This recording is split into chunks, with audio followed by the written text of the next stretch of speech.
ஏய், நாங்க தெரியாம பண்ணிட்டோம்டா. எந்த பிரச்சனையும் வேணாம் தான் அமைதியா போறோம். எங்களை விட்டுருங்க. அது எப்படி ஸ்கெட்ச் விட முடியும்? நம்ம அன்பு வாத்தியார் சொன்ன மாதிரி ஒருத்தன் செத்தா முடியல சண்டை ஆடாது. ஏய் மொத்தம் இப்ப என்ன பண்ண போறீங்க? டேய் தந்த பேட்டர்ரா. டேய் என்னடா பேசினே இருக்கும்போது பேட் எடுக்கிறீங்க? ஏய் அம்மா என்ன தொகுற? இவங்க இப்படிலாம் சொன்னா கேட்க மாட்டாங்க. நீங்க நம்ம சொன்னா வேடா அடிச்சுறீங்க. பயப்படுறா பாறா.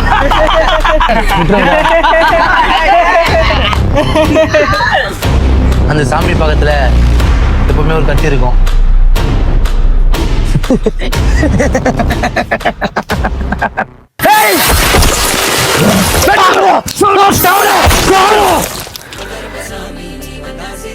கும்பரசாமி தான் என்னை காப்பாத்துச்சு.